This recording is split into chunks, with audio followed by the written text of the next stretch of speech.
നമുക്ക് ഈ കാലത്ത് ഫോണില്ലാതെ ജീവിക്കാൻ വലിയ പ്രയാസമാണല്ലോ.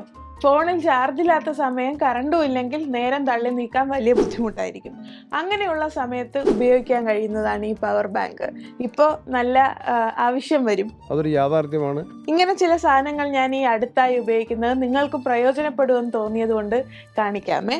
അത് വളരെ സ്വാഗതം ചെയ്യുന്നു. ഇത് കണ്ടോ, ഇത് 10 വർഷം മുമ്പ് നിങ്ങളുടെ വീടുകളിലൊക്കെ ഉണ്ടായിരുന്നിരിക്കും, ഇപ്പൊ ദ്രവിച്ചു പോയി കാണും. പുതിയതൊരെണ്ണം വാങ്ങുന്നത് നല്ലതാണ്. ഒരു എമർജൻസി ലാമ്പ്, നല്ല വെളിച്ചമാണ്.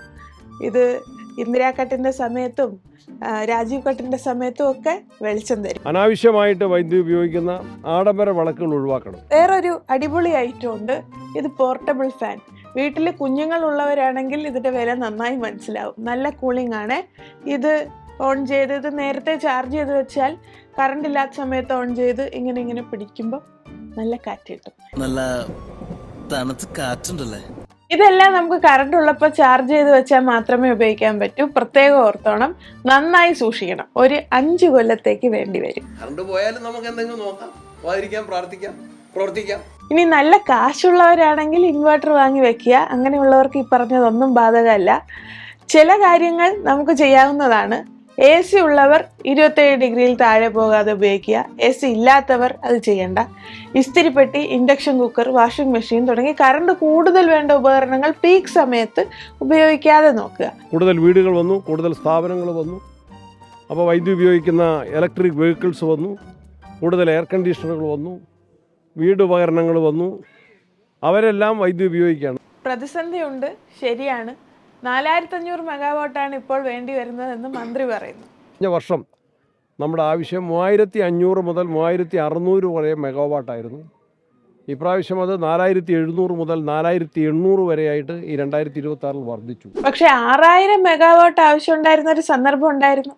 ആ സമയത്ത് അത് എങ്ങനെ കൈകാര്യം ചെയ്തു എന്നൊന്ന് പഠിച്ചിരിക്കുന്നത് നല്ലതായിരിക്കും. എന്നാലും ഇപ്പോഴത്തെ കുഴപ്പമൊക്കെ കറക്കി തിരിച്ച് LDF സർക്കാരിന്റെ തലയിൽ വെക്കുന്നതാണ് അതിന്റെ ഒരിത്. മഴയ്ക്ക് വേണ്ടി പ്രാർത്ഥിക്കണമെന്നാണ് ശ്രീ കുഞ്ഞാലിക്കുട്ടി പറയുന്നത്. കറണ്ട് പോകാതിരിക്കാൻ പ്രാർത്ഥിക്കണമെന്ന് വൈദ്യുതി മന്ത്രി. മഴക്കാർ വാനിലേറുമ്പോൾ മയിലാടുന്നു കൗതുക. മഴക്കാർ കാണുമ്പോൾ മയിലാണ് കൗതുകത്താൽ നൃത്തം ചെയ്യുന്നത്. ഇപ്പം മഴക്കാർ വാനിലേറുമ്പോൾ മന്ത്രി ആടുന്നു കൗതുക.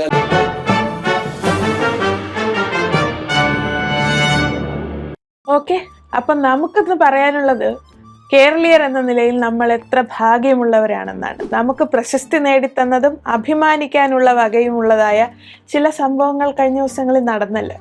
ഇപ്പോൾ ഒന്നാമതായി പറഞ്ഞാൽ മികച്ച നടനുള്ള ദേശീയ പുരസ്കാരം നമ്മുടെ സ്വന്തം മമ്മൂക്കയ്ക്ക് ലഭിച്ചു. ഭ്രമയുഗം എന്ന സിനിമയിലെ കൊടുമൺ പോറ്റി കഥാപാത്രമായുള്ള അദ്ദേഹത്തിൻ്റെ രൂപഭാവങ്ങൾ രാജ്യത്തെയും ലോകത്തെയും എല്ലാവരെയും അത്ഭുതപ്പെടുത്തി. ഈ നാടിൻ്റെ തന്നെ നേട്ടമായി അത് നമുക്ക് കാണാൻ കഴിയും. നമ്മുടെ അഭിമാന മുഹൂർത്തം. രഹസ്യമായി, ഇത് രണ്ടാമത്തെ കാര്യമാണ് കേട്ടോ, രഹസ്യമായി 10,000 കോടിയുടെ നിക്ഷേപം കേരളത്തിൽ നടത്താൻ ടാറ്റ കമ്പനി നമ്മുടെ മുഖ്യമന്ത്രിയെ സമീപിച്ചു അത്രേ. ചില ആളുകൾ അമ്പലങ്ങളിൽ അന്നദാനം നൽകുമ്പോൾ പറയുന്നത് പോലെ പേര് വെളിപ്പെടുത്തുന്നതിനോട് എനിക്ക് യോജിപ്പില്ല. മൈക്കിൽ കൂടെ വിളിച്ചു പറയാതെ വെടിവഴിപാട് നടത്താൻ പറ്റുമോ? വിളിച്ചു പറയാതിരുന്ന ഫലം കുറയും. ഫലം ഇത്തിരി കുറഞ്ഞാലും വേണ്ടില്ല, വിളി വേണ്ട എന്ന് പറഞ്ഞതുപോലെ ടാറ്റ കമ്പനി പേര് വെളിപ്പെടുത്താൻ ആഗ്രഹിക്കുന്നില്ല എന്ന് പറഞ്ഞെങ്കിലും സന്തോഷം മനസ്സിലൊതുക്കാനാകാതെ മുഖ്യമന്ത്രി അത് അന്നേരം തന്നെ അന്താരാഷ്ട്ര മാധ്യമങ്ങളോട് വെളിപ്പെടുത്തി. Now the Tata is ready to invest on shipbuilding. We are going to provide the land to the Tata Group. Okay. For investing for 10,000 crores investment for shipbuilding. Many other companies are coming. അത് പറയുമ്പോഴുള്ള ചിരി നോക്കിക്കേ, കഷ്ടം, പാവം അല്ലേ. ഇവിടെ നാട്ടിലെ മാധ്യമങ്ങളോടാണ് പറഞ്ഞിരുന്നെങ്കിൽ ടാറ്റ ഇത് അറിയില്ലായിരുന്നു. പക്ഷെ അദ്ദേഹം അന്താരാഷ്ട്ര മാധ്യമമായതുകൊണ്ട് അവിടെ തന്നെ ചെന്ന് ഇത് വിളമ്പി അവരുടെ ശ്രദ്ധയിൽ, ടാറ്റയുടെ ശ്രദ്ധയിൽ വന്നു. അങ്ങനെ ഒരു പദ്ധതിയെക്കുറിച്ച് അറിയുക പോലും ഇല്ല എന്നവർ മറുപടി പറഞ്ഞു. തിരഞ്ഞെടുപ്പിൽ വിജയത്തിന്റെ ആവേശത്തിൽ എന്തോ പുലമ്പുകയാണ് എന്നൊക്കെയാണ് അവർ പറഞ്ഞത്. അതായത് തള്ളിയതാണ് എന്ന്. ടാറ്റ ഒക്കെ ഇന്ന് വരും, നാളെ പോകും, ടാറ്റ പറഞ്ഞു പോകും എന്നൊക്കെയാണ് പറയുന്നത്. പക്ഷെ നമ്മുടെ മുഖ്യനാണ് നമുക്ക് വലുത്. നമ്മൾ ഐക്യദാർഢ്യം പ്രഖ്യാപിക്കണം. അറിയാതെ പറഞ്ഞു പോയതായിരിക്കും. Justice for VD Satheesan. മൂന്നാമത്തേതിന് വേണ്ട പ്രചരണമായി വരുന്നതേ ഉള്ളൂ. പക്ഷേ അഭിമാനിക്കാവുന്ന കാര്യമാണ്. ബുദ്ധി കൂടുതലുള്ളതിനാൽ 8ാം ക്ലാസ്സിൽ നിന്ന് നേരെ പ്രീ ഡിഗ്രിക്ക് അയക്കപ്പെട്ട ആളാണ് മുഖ്യമന്ത്രി ശ്രീ വി.ഡി. സതീശൻ. ഞാൻ പ്രീ ഡിഗ്രി വിദ്യാർത്ഥിയായി വരുമ്പോൾ എനിക്ക് 14 വയസ്സേ ഉള്ളൂ. ഇവിടെ വരുമ്പോ ആദ്യത്തെ ആഴ്ച എല്ലാവരും ലേക്യൂവിലേക്ക് പോകും. ഇവിടെ വന്നാൽ അവിടെ പോവാത്തൊരു കുട്ടി പോലും ഉണ്ടാവില്ല. ഞങ്ങൾ ലേക്യൂവിലേക്ക് പോയി, ഞങ്ങളെല്ലാം കുട്ടികളെല്ലാവരും ചേർന്ന്. അപ്പൊ എനിക്ക് തെങ്ങി കയറാൻ അറിയാം. ഞാൻ അവിടുത്തെ ലേക്യൂവിലെ തെങ്ങിൽ കയറി. അപ്പൊ ഈ കോളേജിൽ ആർക്കും തെങ്ങ് കയറാൻ അറിയില്ല. അപ്പൊ എല്ലാവരും ആരാധകരായിട്ട് താഴെ നിന്ന് കൈയടിച്ച് പ്രോത്സാഹിപ്പിക്കുക.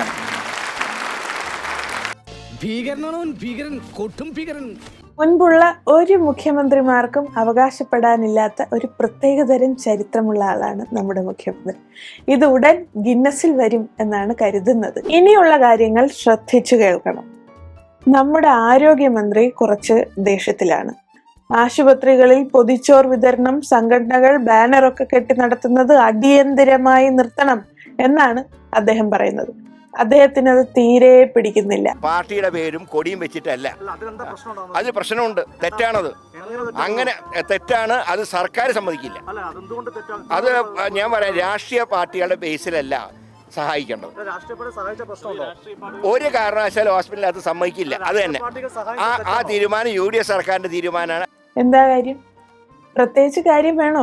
സാറിന് ഇഷ്ടമല്ല, അത്ര തന്നെ. മുൻകോപിയാ. UDF സർക്കാർ അധികാരത്തിൽ വന്ന് 50 ദിവസം പിന്നിട്ടപ്പോൾ പകർച്ചവ്യാധിയിൽ മാത്രം മരണപ്പെട്ടത് 132 പേരാണ്. നെയ്യാറ്റിങ്കര ആശുപത്രിയിൽ നെഞ്ചുവേദനയുമായി വന്ന രോഗി ക്യൂവിൽ നിൽക്കേണ്ടി വന്നതുകൊണ്ട് കുഴഞ്ഞു വീണു മരിച്ചു. നാദാപുരം താലൂക്ക് ആശുപത്രിയിലും കോഴിക്കോട്, തിരുവനന്തപുരം മെഡിക്കൽ കോളേജുകളിലും നടന്ന ചികിത്സാ പിഴവ് കൊണ്ട് രോഗികൾ മരിച്ചു. മഞ്ചേരി മെഡിക്കൽ കോളേജിൽ ശസ്ത്രക്രിയക്കിടെ രോഗിയുടെ കാലിലെ ഞരമ്പറ്റുപോയി. തിരുവനന്തപുരം മെഡിക്കൽ കോളേജിൽ ശസ്ത്രക്രിയ കഴിഞ്ഞ രോഗിയെ പുഴുവരിച്ചു. അതുകൊണ്ട് പവർ കട്ട് ഉണ്ടെങ്കിൽ സർജറി നടത്താൻ അതിനുശേഷം നടത്താം. പവർ കട്ട് അരമണിക്കൂറിലേ ഉള്ളൂ. അല്ലെങ്കിൽ ജനറേറ്റർ വാങ്ങി വയ്ക്കുക. തീർന്നില്ല. തിരുവനന്തപുരംകാർക്ക് ദീർഘനാളായി പരിചയമുള്ള ജനറൽ ആശുപത്രിയും തൈക്കാട് അമ്മയും കുഞ്ഞും ആശുപത്രിയും ഇനി മുതൽ K. Karunakaran memorial medical college ആയി അറിയപ്പെടും. സന്തോഷായില്ലേ? പണ്ട് മുരളീധരൻ സാർ പറഞ്ഞത് ഓർമ്മയില്ലേ? 30 ഡിഗ്രിയിൽ കൊറോണ വൈറസ് വെന്ത് ചാകും എന്നൊക്കെ. കൊറോണ നിയന്ത്രിച്ചതിന്റെ കാരണം വേറെ ഒന്നല്ല, 30 ഡിഗ്രി സെൽഷ്യസ് ചൂടിന് മേലെയുള്ള ഒരു പ്രദേശത്തും കൊറോണ വൈറസ് ഉണ്ടാവില്ല. അപ്പോൾ ആരോഗ്യ മേഖലയുടെ കാര്യത്തിൽ സംശയമൊന്നുമില്ലല്ലോ? ഒരു സംശയ കാര്യത്തിൽ വേണ്ട. വഖഫ് നിയമത്തിൽ കേന്ദ്ര ഗവൺമെന്റ് മുന്നോട്ട് വെച്ച ഭേദഗതി LDF സർക്കാർ അന്ന് പാലിക്കാൻ തയ്യാറായില്ല. നമുക്കറിയുന്ന കാര്യമാണ്. വഖഫ് ബോർഡിൽ 2 അമുസ്ലിങ്ങളെ നിയമിക്കണം എന്ന ഭേദഗതി പാലിക്കാത്തത് കൊണ്ട് BJP ഇതിനെതിരെ കോടതിയിൽ പോയി. ഇക്കാര്യത്തിൽ കഴിഞ്ഞ LDF സർക്കാർ സ്വീകരിച്ച നിലപാട് തന്നെയായിരുന്നു അന്ന് പ്രതിപക്ഷത്തിരുന്ന UDF-നും. എല്ലാവരും കൂടി ഒത്തുചേർന്നാണ് യുണാനിമസ് ആയി അത് അംഗീകരിച്ചത്. പക്ഷെ ഇപ്പോൾ സർക്കാരിന്റെ U-ടേൺ ഒരു ട്രെൻഡ് ആയതുകൊണ്ടായിരിക്കും മുസ്ലിം ലീഗിന്റെ മന്ത്രി തന്നെ വഖഫ് ബോർഡിൽ അമുസ്ലിങ്ങളെ ഉൾപ്പെടുത്താൻ തയ്യാറാണ് എന്ന സത്യവാങ്മൂലം സമർപ്പിച്ചിരിക്കുന്നു. അതുകൊണ്ട് തന്നെ BJP പറഞ്ഞതുപോലെ നിലവിൽ അമുസ്ലിം അംഗങ്ങൾ ഇല്ലാത്ത സംസ്ഥാന വഖഫ് ബോർഡ് പിരിച്ചുവിടണം എന്ന ആവശ്യം കോടതിയിൽ ലീഗിന്റെ നേതൃത്വത്തിൽ UDF ശരിവെക്കുന്നു എന്ന്. എന്തൊരു ചേർച്ച!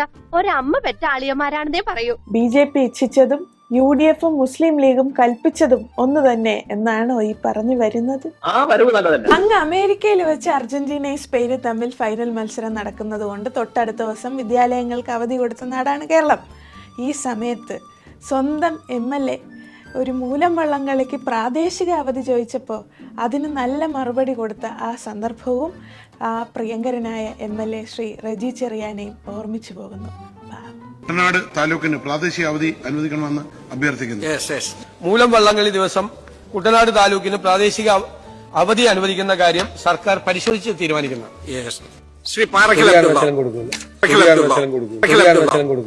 ഇനിയുമുണ്ട്, തീർന്നില്ല. സമയമുണ്ടല്ലോ, വഴിയെ പറയാം.